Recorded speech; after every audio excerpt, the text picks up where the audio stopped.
Good evening. Welcome back to Nightmare Theater, Episode 5 of an open book club for nightmares. This week, we're going to be talking about rare parasomnias.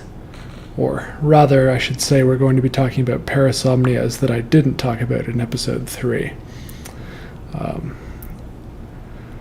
It's going to be a good one. After that, we're going to read some stories from Reddit, as usual. Something a little different planned for that. And then at the very end of tonight's episode, I do have another viewer-submitted nightmare to read. So I'm pretty excited for that as well. But as usual, let's begin with this presentation.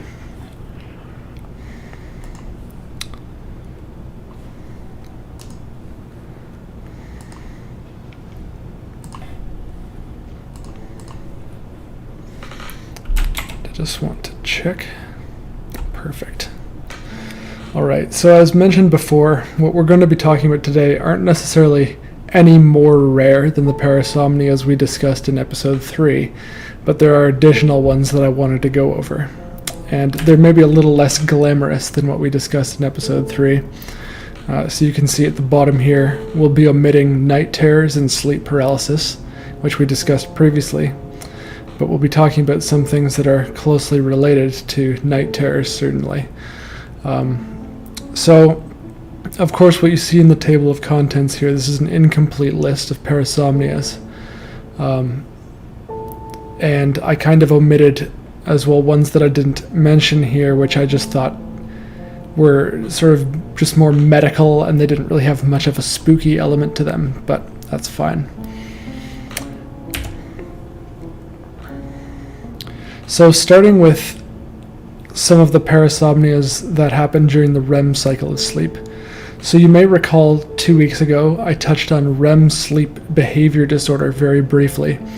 And if you recall, it's sort of the polar opposite to the mechanism that causes sleep paralysis. So I'll just refresh your memory on that again. So in REM sleep, one of the cycles of sleep, the last cycle of sleep, that's when you dream.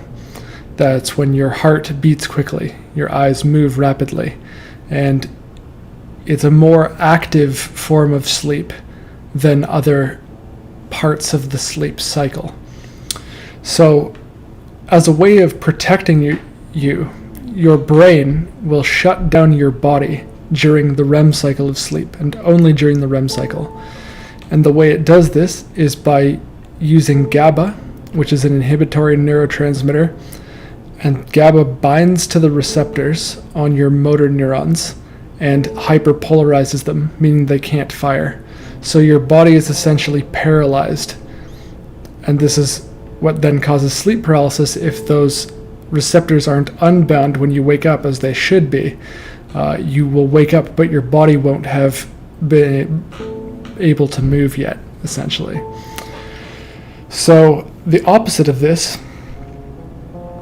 means that GABA isn't binding to those receptors as it should be, or as tightly, or whatever the case may be. And so as a result, you are not paralyzed during the REM cycle of sleep. So your motor neurons are fully functional. And this is what is referred to as REM sleep behavior disorder. So the problem with this is that as you dream, you're going to be flailing around and acting crazy because you're going to be acting out your dream, essentially. And again, atonia is what it's called when this natural paralysis that occurs. And it is often, when it's absent, it's more common in adults. So older adults actually tend to have this REM sleep behavior disorder more frequently than younger people. And it causes them to act out their dreams, as I mentioned, and this can lead to bruising, lacerations, fractures to themselves or others, as well as even in some cases death. And this applies as well to sleepwalking, these risk factors, but that has a different mechanism of coming into being. Sorry, I don't think in the table of contents I actually went down what we were going to be talking about, but that is one of the things, is sleepwalking. So it's been suggested in the past as a treatment for both sleepwalking and for REM sleep behavior disorder, tethering to the bed. So actually physically restraining yourself before you go to sleep, or placing some other barricade perhaps in front of your door, or some sort of pillow fort or something like that to try to reduce the chances of you harming yourself. Another treatment they've found, melatonin is supposed to help with this. If you take that and you have REM sleep behavior disorder, that should correct it to a certain extent. 90% of people who have this affliction are male, and most of them are over the age of 50. Although it's thought that there could be more cases in females, but they go undiagnosed because their dreams tend to be less violent, which we saw in some of the themes discussion that we discussed last week. It is not known. It's likely to be hereditary, but the exact genetics aren't known.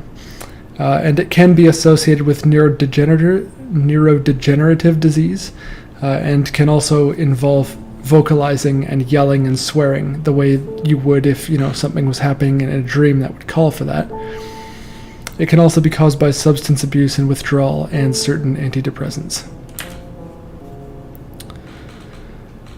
Another uncommon parasomnia that can occur during the REM cycle of sleep, catathrenia.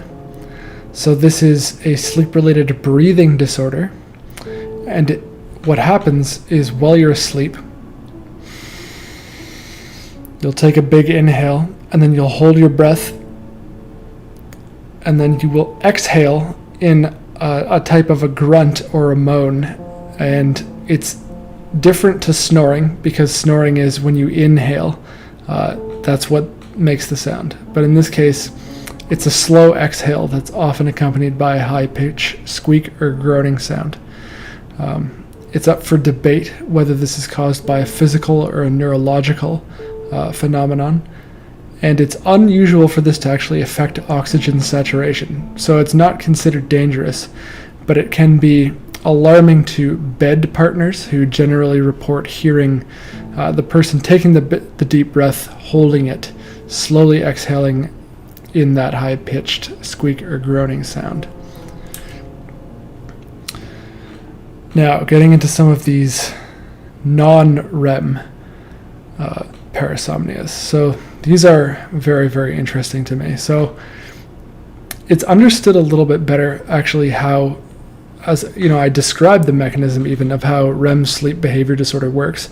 But for sleepwalking and things that happen in deep sleep, a lot less is known, which makes them scarier in my opinion. But confusional arousal. So this is sort of the very base level of delta sleep movements, and we're going to go through the ringer of delta sleep movements, all the ones under the sun pretty much in this presentation. So delta sleep, again, is deep sleep. It's when your brain waves are the least active. It's the least active your brain ever is, other than in death. And you're not supposed to be dreaming during this time, which sort of adds to the mystery because you don't have that enhanced brain activity. But if you recall 2 weeks ago, night terrors occur during this deep cycle of sleep.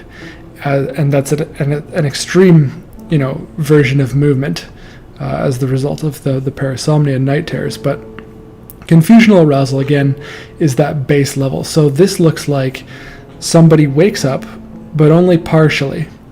And this is in deep sleep again, so their body isn't paralyzed. And they'll often sit up in bed, look around, and then fall back to sleep. This is what's happening in most cases. I mean, if it goes beyond that, then it's by definition no longer just confusional arousal. It would have a different, more intense name. But it occurs in 18.5% of children and about 4% of adults, which is similar to sleepwalking. So I've got a lot to say about sleepwalking, and there's a lot of different kinds about it, and I was finding this very interesting earlier reading through it. And by the way, before I get into it, I think of all the old creepy paintings I've shown, this one is my favorite. John Everett Millais, the Somnambulist, sorry, painted in 1871. And just, I don't know, there's something about just the kind of dead look in her eyes. We're going to get into some of what we might be seeing in the painting, but I really like that one. So again, in deep sleep, your body's not paralyzed, but you're not supposed to be dreaming. So you have no reason to move, so your brain doesn't occur. It doesn't occur to your brain to try to shut your body down. And so these activities are not limited to, but include walking, talking, sitting up in bed, walking to a bathroom, consuming food, cleaning, as well as cooking, driving a motor vehicle, violent gestures, grabbing at hallucinated objects. Sleepwalkers can even wake up embarrassed or naked in public. They will often have little or no memory of the incident, as their consciousness has altered into a state in which memories are difficult to recall. Give me a second.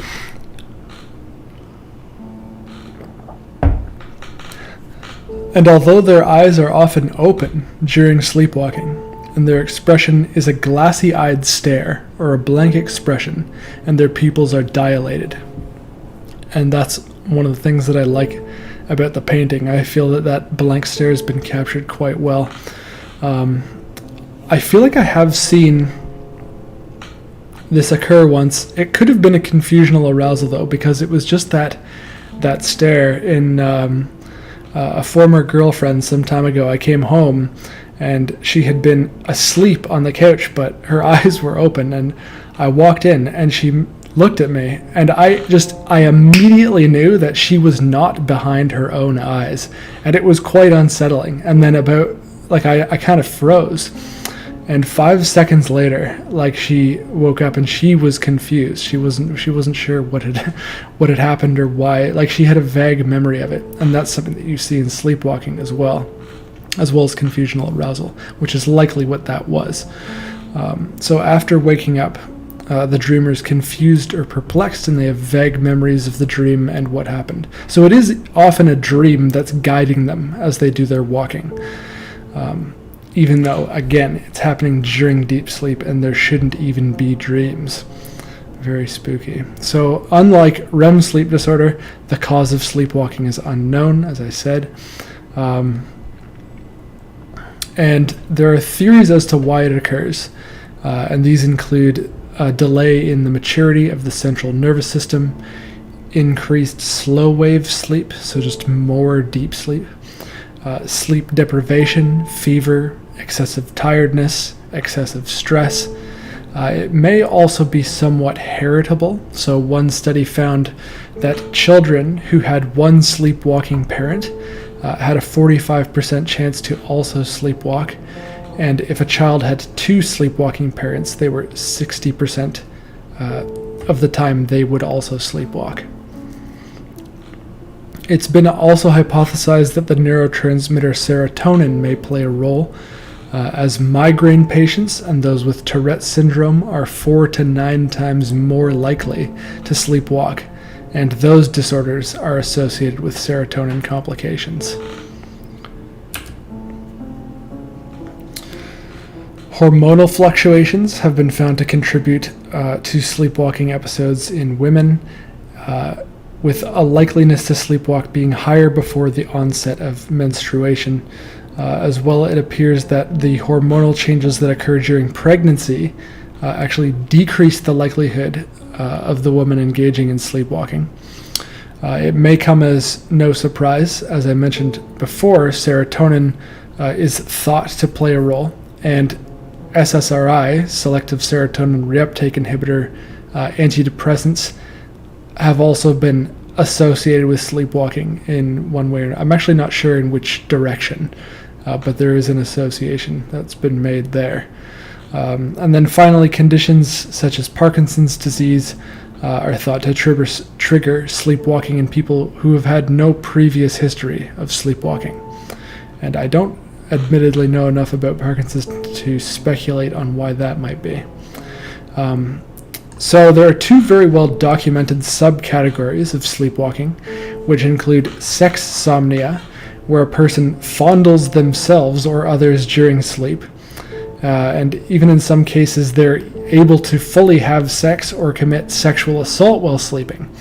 So this of course brings on a number of social and legal implications, as does a lot of other sleepwalking for that matter, driving the car, for example, which has been known to happen in several cases. And there's been many legal cases, which I think I could do a whole episode on actually, and I'm seriously considering that for maybe 2 weeks from now. But there are cases where, homicide has been committed while asleep, sleepwalking. It's called, just sleep homicide essentially, and all these other court cases where someone was asleep while they committed these crimes, and what the verdicts were. I think that could be a really interesting topic. And then the other subcategory is nocturnal sleep-related eating disorder, which is in the middle of the night, you emerge from slumber in a semi-conscious state, and then you just start binge eating. Like you go to the kitchen, maybe you get out that block of cheese and you just go at it. Which sounds very dangerous to me, because you'd think in that semi-conscious state there'd be, potential serious choking hazard. But sleepwalking has also been seen in lots of modern media, as well as older literature, including Macbeth. I've got an image of that, a painting done by Johann Heinrich Fuseli in 1774. So Lady Macbeth sleepwalks near the end of Macbeth, Shakespearean play, and that's out of guilt. Also in the novel Dracula, one of Count Dracula's victims, Lucy Westenra,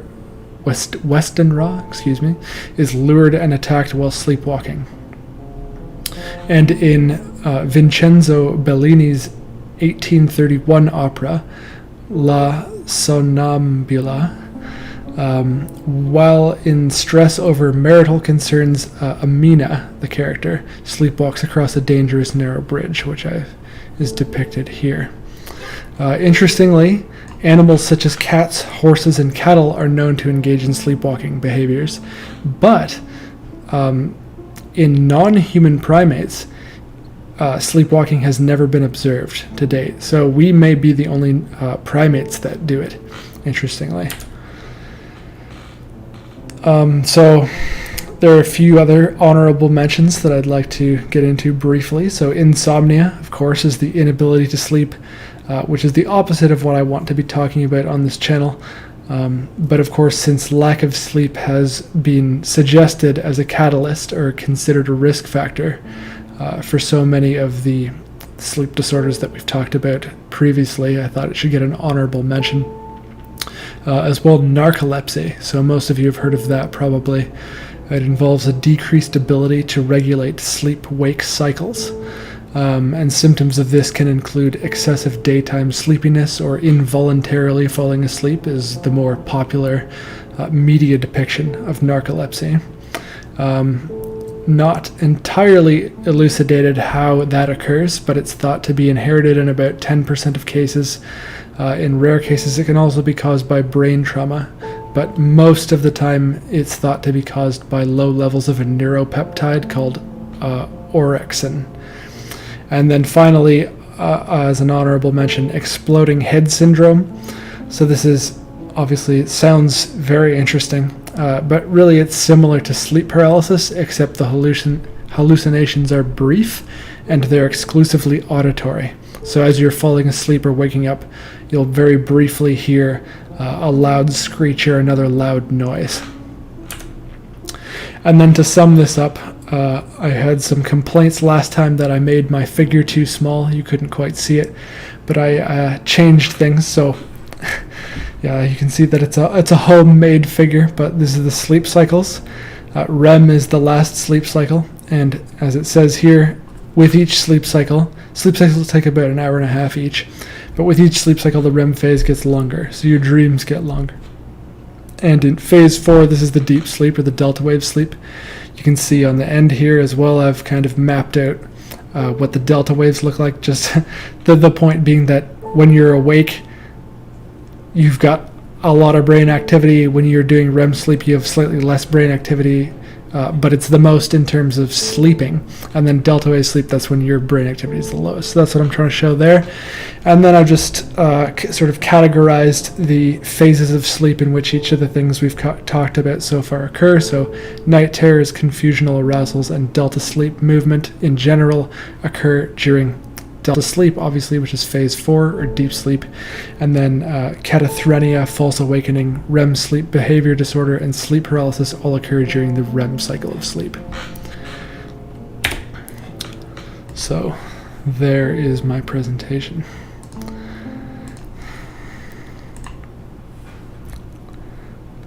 All right,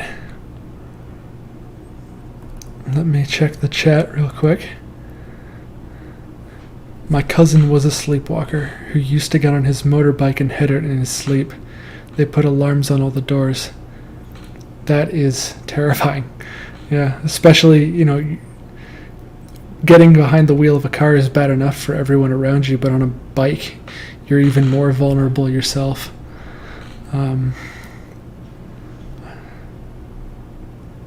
I know a sleepwalker who's male and got up, went naked, and went outside in a duvet in the middle of the night and got locked out.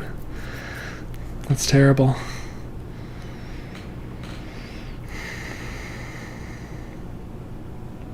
He had to be allowed in by another resident of the building who had to trust enough to now allow a crazy looking naked person in a duvet in. Well, that was good of them to do that.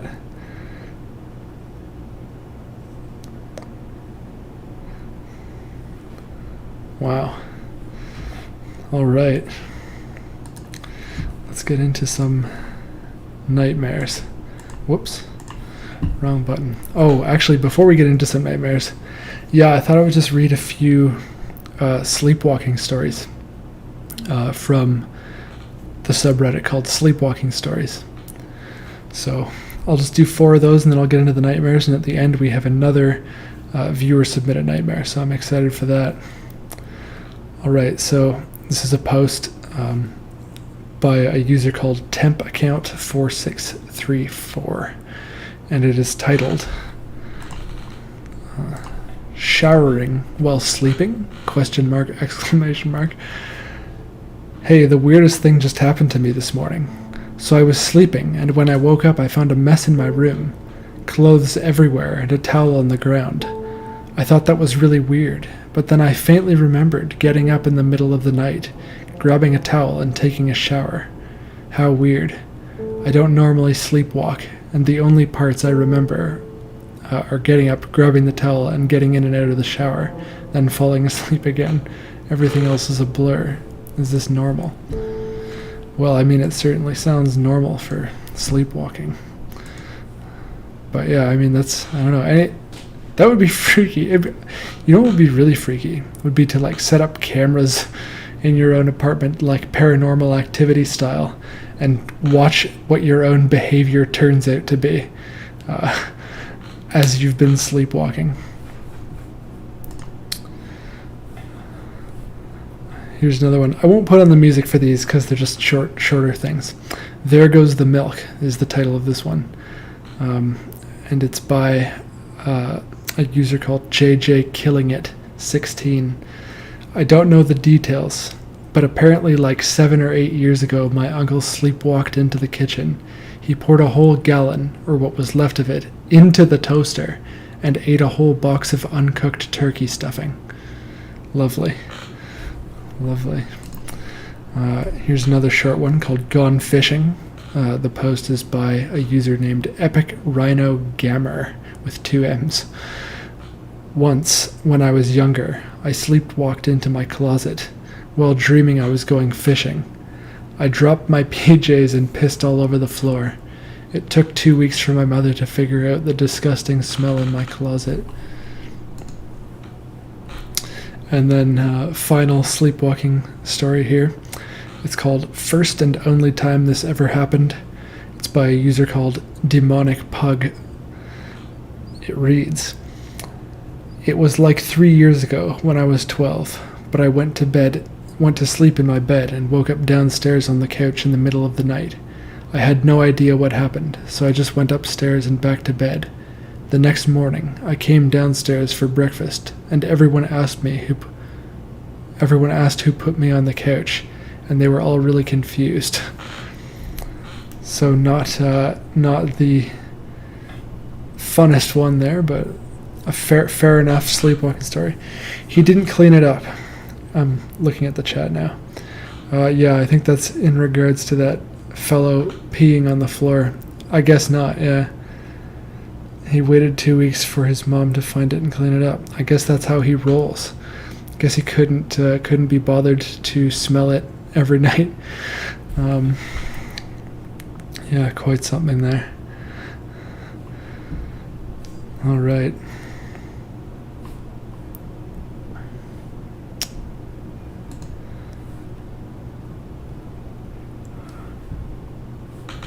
Let's get into some nightmares.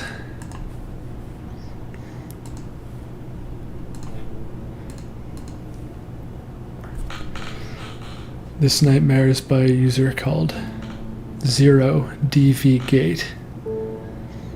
The title: One of the weirdest and terrifying nightmares I've had. It reads, "I had the worst nightmare that I've ever had in my entire life. Basically, it was an apocalyptic setting. Everything was constantly dark and muddy, but you could still barely see. And for some reason, everything was just going apeshit outside. Explosions, screams, crying, people running, jumping off buildings, and climbing on them. It was mayhem. But that wasn't the worst of it. There was this virus called the Pepsi virus. I don't know why it was called that, but that's all I remember hearing about it. But it was one of the most single-handedly terrifying things I have ever encountered in my dreams. It was basically a mix of the Rage virus from 28 Days Later and rabies from World War Z, the Crippen virus from I Am Legend, plus the mutations and virus from the Resident Evil series, and all infected people would have a slight tint glow aura around them for some reason. That's as best as I remembered it. So he's combined all the viruses from everything, every work of fiction. And on top of it all, some of the infected would retain their sanity with increased rage and aggressiveness from multiple viruses, making them extremely smart, brutal, and ruthless. I was basically in a city surrounded by a bunch of people, and I was hearing, "We can't win, it's impossible," being repeated over and over while I was aimlessly running around. It was like I was locked inside by an invisible force. Eventually, I found myself in a subway with some other people. We kept walking and walking until an extremely fast infected came out of the darkness. It pounced on one of the survivors and tore him to bits. Me and 4 other people were gone. And the weirdest part, the subway led to an abandoned warehouse. It was like the size of 5 Walmarts combined, dark and muddy. It was full of pipes in different forms made for traversal. Out of nowhere, me and 4 other people got on a roller coaster that was in the warehouse. I was thinking it was an escape route and that it led out of the warehouse. But after the ride was done, I questioned one of the guys to where we were going, and he said his dead brother always wanted to ride one. The other 3 people nonchalantly agreed without thinking it was normal, and completely dumbfounded. I argued, "Why are you wasting our time?" and he told me the same thing again. Being pissed off, stayed in the warehouse while the other guys left. However, I didn't realize, since we were 2 stories high, and below us housed a ton of infected, in all different shapes and forms, as their pink glow dimly lit up the warehouse. I started panicking and climbing the pipes above, and ran up a ramp-shaped pipe out of the building. Fast forward some years later, and the world is in disarray. I somehow became a soldier of some sort, and we were stationed in an unknown country guarding the border. The best way I can describe it is it looked like a mix of a bunch of references I don't know. We then got into a firefight with some infected, led by a tyrant-looking beast from Resident Evil. They were all hidden across the border, covered in ghillie suits. But I didn't know at that time, and I was blindly firing. I got scared for my life and ran, but I found myself completely surrounded by monsters. Knowing this was my end, I woke up in a cold sweat, and my heart beating out of my chest. There's more to this story, but I fast-forwarded to my death. So much happened it wouldn't fit on here. Was I over-exaggerating, or could you imagine yourself in this situation, being unfazed? I mean, that's a lot of, that was a long one. Could be partly, coronavirus fears, and partly, yeah, I was thinking that too. He watches a lot of scary movies and plays a lot of scary games, and that stuff will stick in your head if you let it. Let me get into a shorter one. This is by a user called StayWeird18. The post is called The Pig.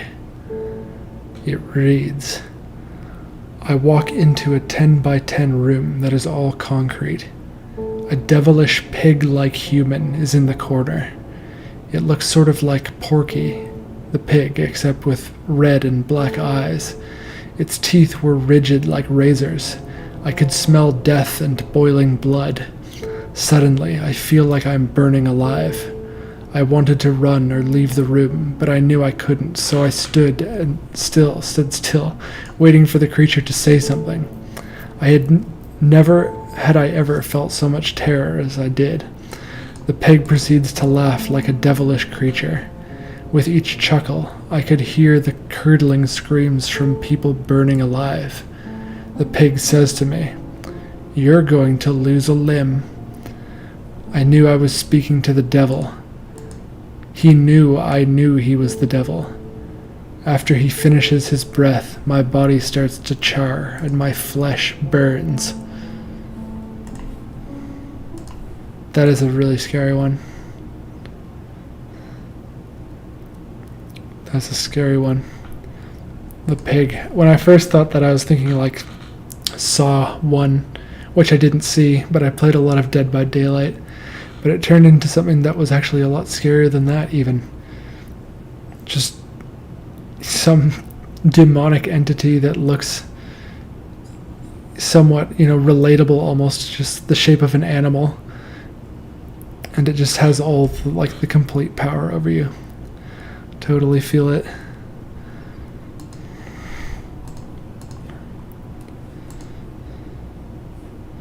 All right. This is by a user called Orangutan Pussy. And it is, the title is, "It's Been Keeping Me Up the Past 3 Nights." This is a pretty gory description. Sorry. I'm going to start that over. The post reads, "This is a pretty gory depiction of my nightmare. So if you've got a weak stomach, don't read this. Or maybe mute for a minute. So I've been having really bad nightmares for the past 3 nights. It's been really bad. One night, I woke up crying. It wasn't a bad cry, but I could feel the tears running down my face. Alright, now for the nightmare. It starts out as a normal morning. I wake up and the sun is shining in my face, so I rub my eyes with my right hand and get the crusties out of them. At this point, almost all but my arm covers my blanket, so I can't see, but it always goes like this. I go to move my left leg to stand up, and it's gone. Like it was just hacked off type gone. I freak out and go to check my other leg, and it looks like something took a giant bite out of it. My chest and left arm aren't too good either. My chest is torn open so much I can see everything in there. Scary part is when I touch it, thinking it wouldn't hurt if it was a dream, as if it was a dream. But how wrong I was. It hurt like nothing I've ever felt in my life. So I look at my left arm, from just below my elbow to my fingertips, and my arm is just rotting off, like it's falling apart type rotting. But I see someone, or something, just standing in the corner of my room. It looks like a man, although it always too dark to see his face. I can only see the outline of his shadow, and some weird spider legs behind him, and it looks like he has my leg just chilling on the ground in front of him. I go to ask who he is, but I can't talk. Guess my throat is screwed up too. At the very end of it, he starts moving towards me. He keeps making a clicking sound. And when he's like 4 feet away from me, I wake up, completely fine and terrified. Anywho, that's my entire nightmare. I haven't gone to bed yet tonight, and I really don't want to, but I'm gonna try to fall asleep, so wish me luck.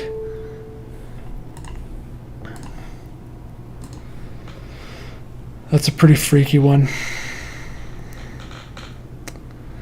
Pig is an odd creature for this, as they do not eat humans, but humans eat them. Pigs might legitimately see humans that way. I thought pigs did eat humans. I thought that pigs will eat literally anything. Like, I thought I watched a terrible movie recently from 2019 called Ravage, and they have in that, they feed a live man to pigs. Like, if they're starving, I think pigs will eat anything. They certainly eat dead humans. You see it too. Look out behind you. What are you talking about? You trying to scare me? You're not going to get me. Anyway, back to this post here. Yeah, it's a good one. It's a good one. I like the imagery of his arm just rotting. That wasn't actually as gory as some of the nightmares that we've read on this channel previously. This is another promising looking one. So this is a post by a user called TK2310. The post is titled The Death Dancers.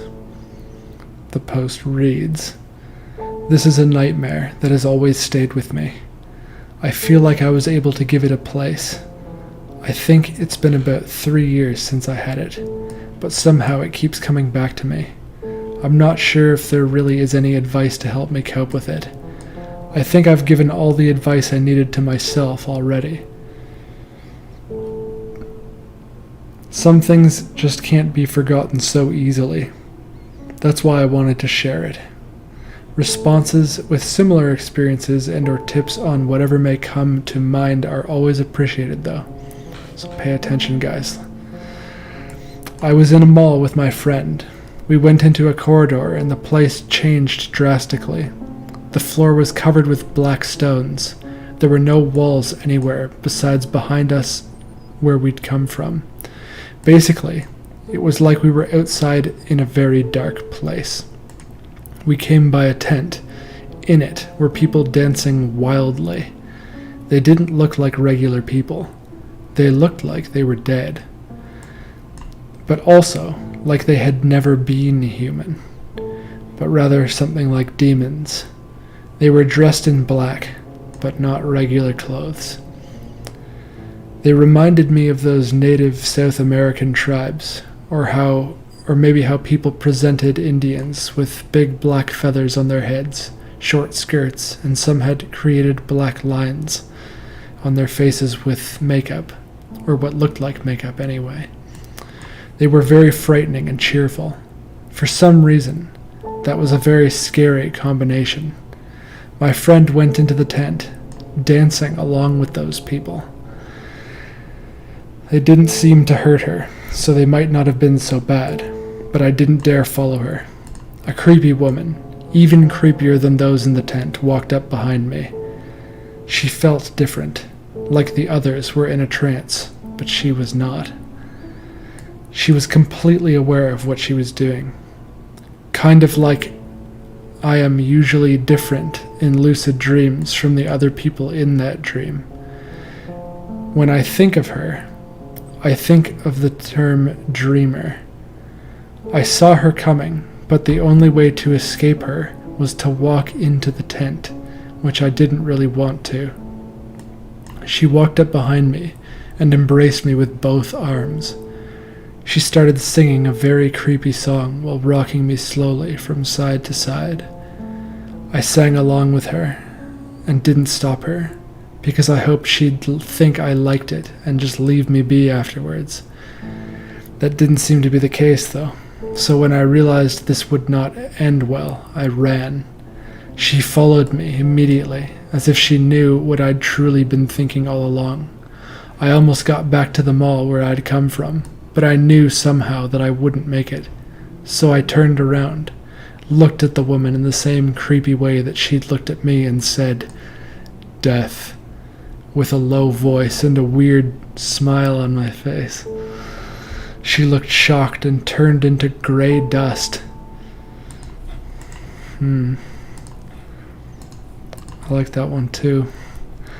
I'm sorting by top for the week, so I feel like I'm getting some longer, more flushed out ones. So my first thought as I was reading that was that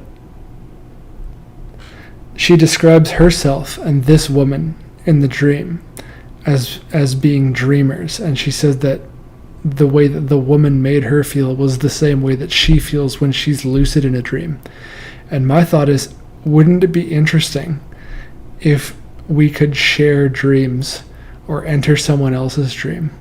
What if this was someone else's dream, or that she had stumbled into, or what if, and I mean, I'm a scientist and I'm not a very metaphysical guy by nature, but it's fun to, imagine it and poke holes in what we think we know. But I really like that idea. I like fiction as well, so, whether or not, maybe one day we can connect brain to brain with, Elon Musk's Neuralink or something and just invade each other's dreams, haunt other people in their nightmares. I feel like I would really enjoy that. But that was what I thought when I first read that. The will if it's on the menu. This is still talking about pigs, but not usually on offer. Boars maybe, but I have not heard of a regular pink pig attacking a human. Fair enough. Something in the corner, lol. Okay, stop. You're gonna make me nervous. Don't do it. I think a pink pig would not attack, but if a human is chopped up into the slops, they will numb it. Yeah, I see it. In 2012, a farmer in Oregon was eaten by pigs after having a heart attack and falling into their enclosure. Only his dentures were left. Yeah, that's what I'm talking about there. Like, that's the type of scary pig stuff that I had on mine. To learn more about pig nutrition, click here. Thanks for copying and pasting that link. All right.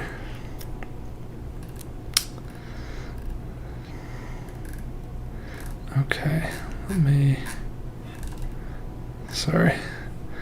I'm just looking for another promising one.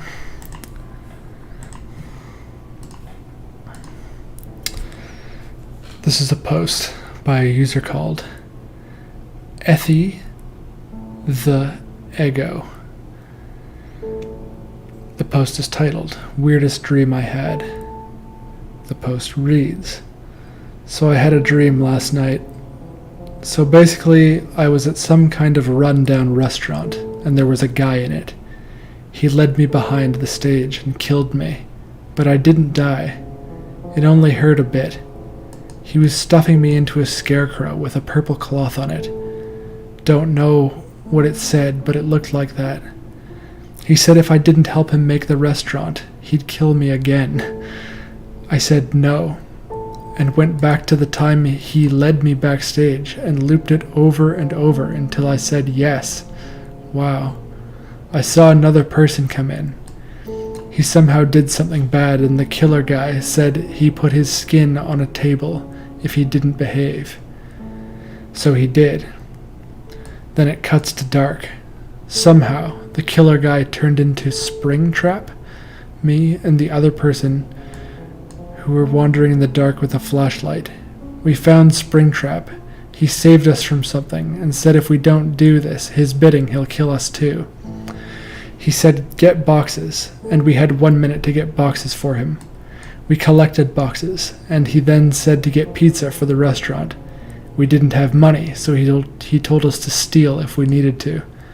I was too scared to steal, so we were getting old and moldy pizza from trash cans in the neighborhood. On our way to get more pizza, we were talking about something, I don't know what. Then I zoned out, and we remembered about how we needed to get pizza for Springtrap. Then the dream ended. Scared as hell.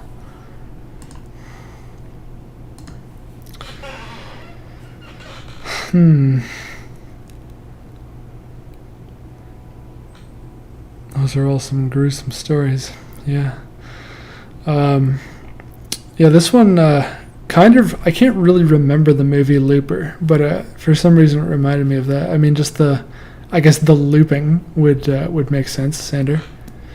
But the one part that looked like it was going somewhere interesting and then it kind of went cold was he was stuffing me into a scarecrow with a purple cloth on it and said if I didn't help him make the restaurant, he'd kill me again.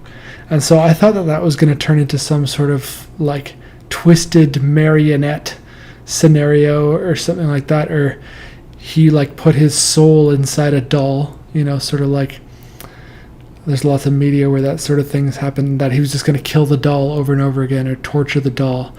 But that's not where the dream went. And I kind of felt disappointed by that, to be honest. But I can't make someone else's nightmare, and that's fine, you know. I'm sure that was terrifying to him. Let me see.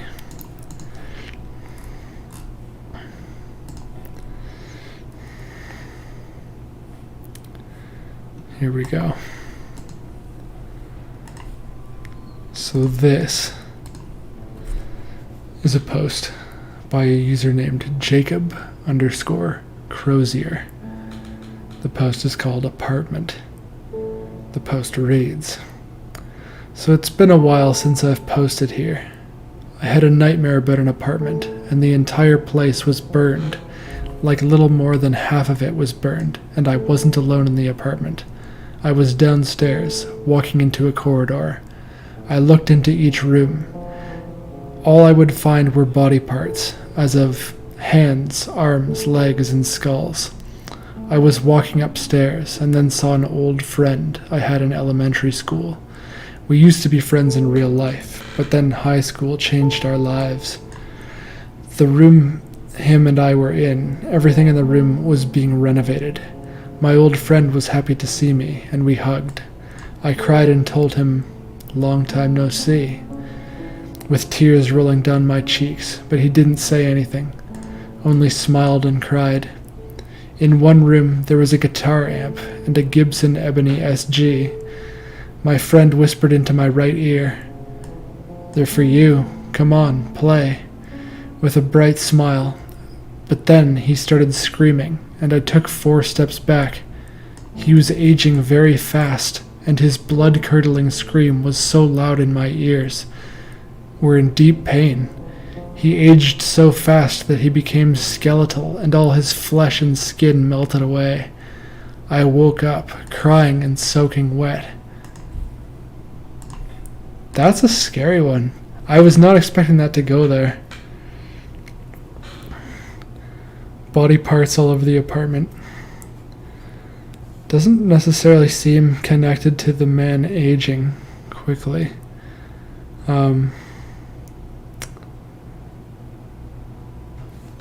It kind of, I don't know, there's some of the most disturbing videos on the internet to me are time-lapse photos of just animals decaying.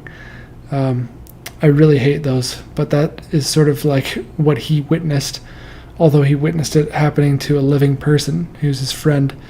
I don't know, maybe my advice would be reach out to them, see how they're doing. Maybe that's his dream's way of letting him know. Reach out, see how he's doing these days. Freaky one.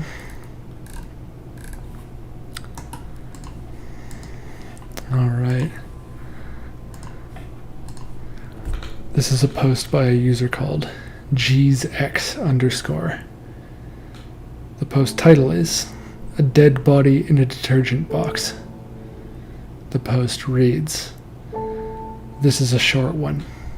I was at my living room and someone brought up a detergent box, pretty big, and someone told me to put it in the washing machine."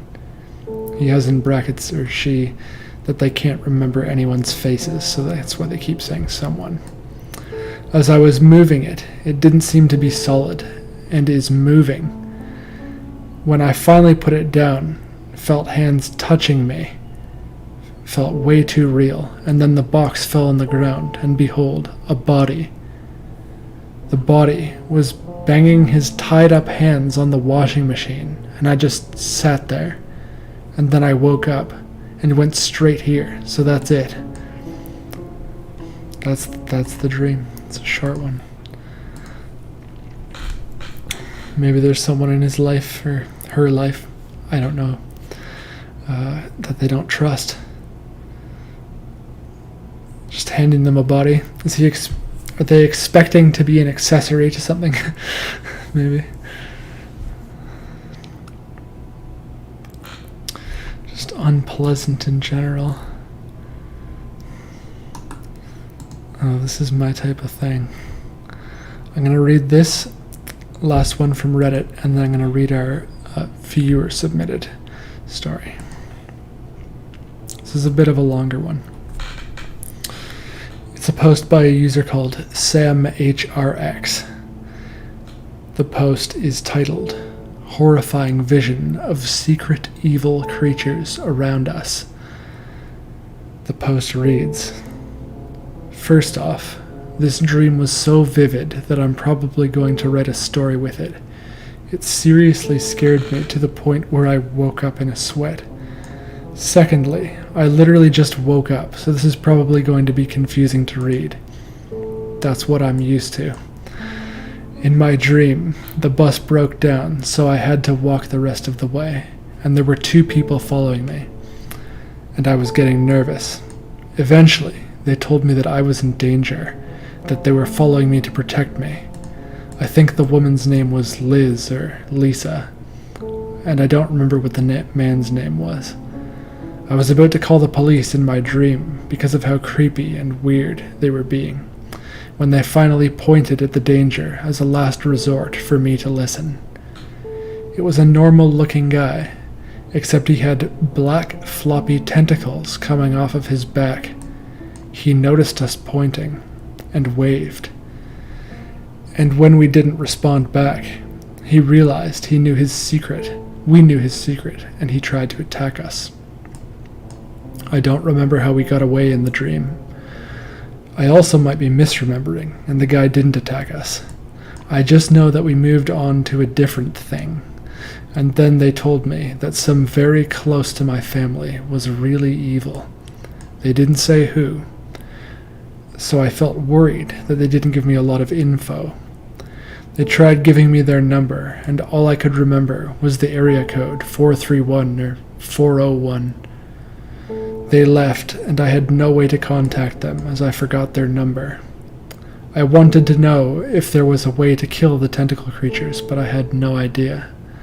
Anyway, I eventually found out the evil person was this really kind family friend that I have in real life. It made me so scared, because if she could be evil, then it could be anyone. I had the vision to see the evil now, and so I was able to finally see the creatures for who they are.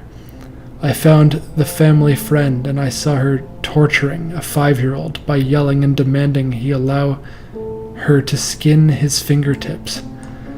I think skinning the fingertips makes more of the tentacle creatures. Okay, so the evil family member, is creating additional tentacle creatures. Eventually, I told my mom, and she took me to the psychiatric hospital, and they did tests on my brain and found that I had schizophrenia after smoking weed a few times. I took the diagnosis with a grain of salt and just continued trying to kill the evil creatures.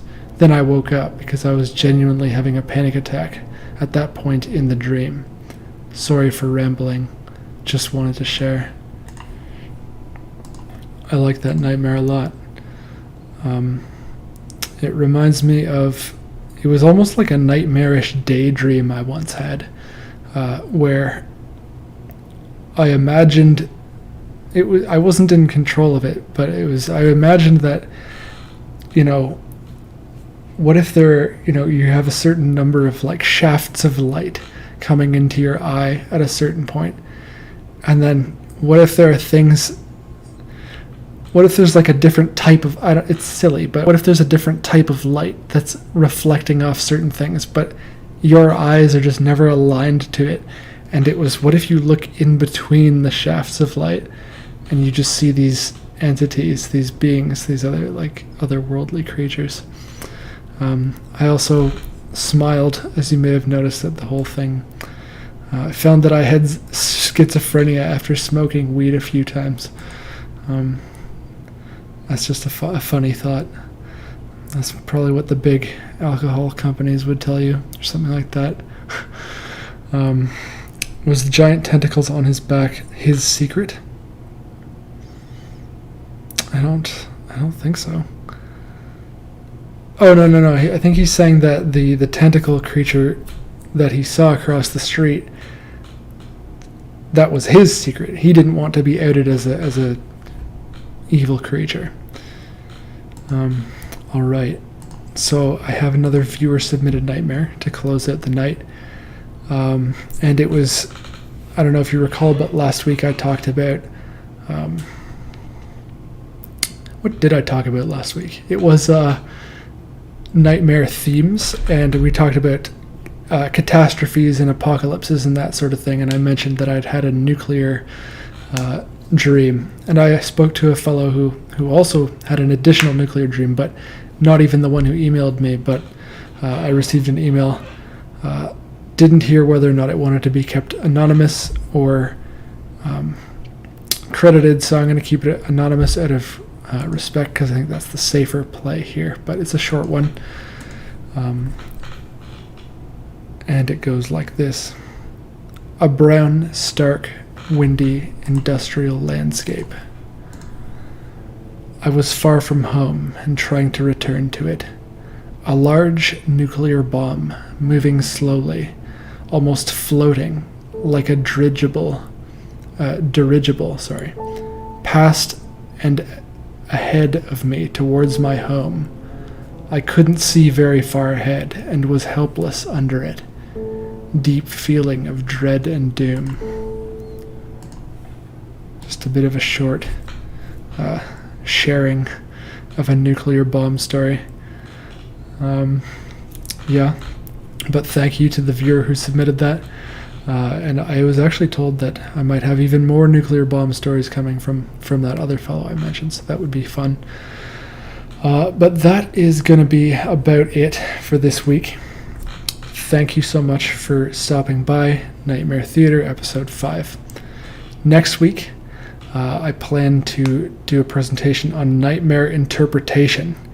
I think I said something different the week before, but it's going to be nightmare interpretation.